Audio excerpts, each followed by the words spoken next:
ኦርቶዶክሳውያን እንዳታሳልፉት። እስቲ እየሰለቻችሁም ኮሜንት ላይ ገብታችሁ ማርያምን እያላችሁ 5 ጊዜ ኮፒ ሊንክ አድርጉት።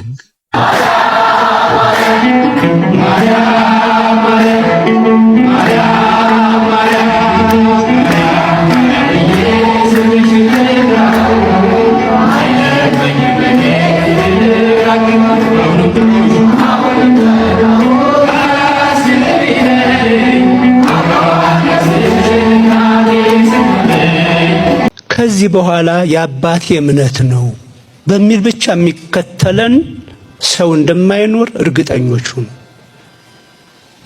እኔ አባቴ፣ አያቴ፣ ቅድመ አያቴ ክርስቲያን ስለሆነ ክርስቲያን ሆንኩ የሚል ትውልድ ከዚህ በኋላ አይመጣም።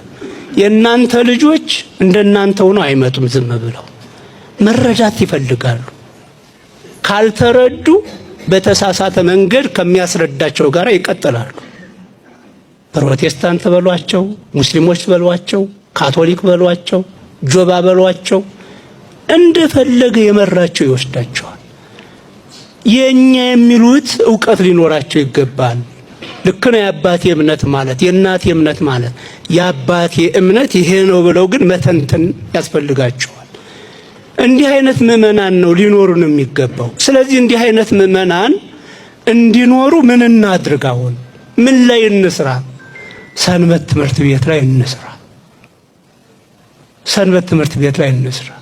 አሁን ሰንበት ትምህርት ቤት ሲባል እንዲሁ ለበዓል ጊዜ ዩኒፎርም ለብሰው የሚዘምሩ ሰዎች ለመመልመል እንዳይመስላችሁ።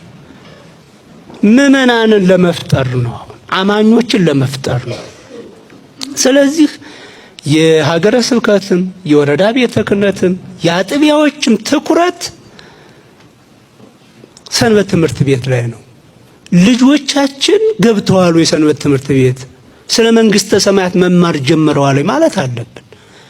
አሁን እያንዳንዱ ምዕመን 4 ዓመት 5 ዓመት ሲሞላው ልጁ ዘመናዊ ትምህርት ቤት እንዲገባ ያደርጋል። ተቆጣጥሮ ያስገባል። ክፈል የተባለውንም ለዩኒፎርም ይሄን ያህል ክፈል፣ ለደብተር እስክርቢቶ ይሄን ያህል ክፈል፣ ለትራንስፖርት ይሄን ያህል ክፈል፣ እሺ ነው የሚለው።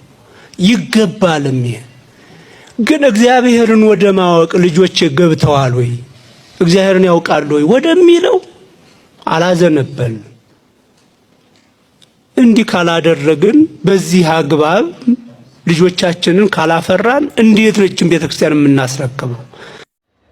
እናንተ እንደ ቲወብስታ በልጆቻችሁ ላይ መልካም ነገር ካልዘራችሁ ልጆቻችሁ መልካም ነገር ሊያበቅሉ አይችሉም። ያልዘራነውን ማጨድ አንችልም አደል? ገበሬ ሐምሌ ላይ የዘራኸውን ነው ህዳር ላይ ታኅሳስ ላይ የምታጭደው።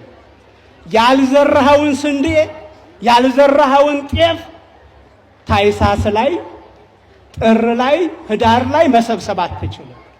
መልካም ነገር በልጆቹ ላይ ያልጫነ ወላጅ ያልዘራ ወላጅ ልጆቹ ሲጎረምሱ ልጆቹ ሲያድጉ በጎ ነገር አያገኝም ከልጆቹ።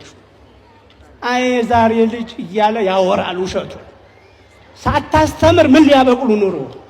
አይ ዛሬ ልጅ የምንለው ሳንዘራ እኮ ነው። ሐምሌ ላይ ያልዘራ ገበሬ ማሳው ላይ ስንዴ ያልዘራ ገበሬ ህዳር ላይ ለምን አላፈራህም አይልም መሬቱ ይላል እንዴ? ይላል ወይ? ስለዚህ ልጆቻችሁ ላይ ባነጋገራችሁ፣ ባለባበሳችሁ፣ ባኗኗራችሁ የልጆቻችሁ አእምሮ ላይ ክርስትናችሁን ጻፉ፣ ክርስትናችሁን ዝሩ።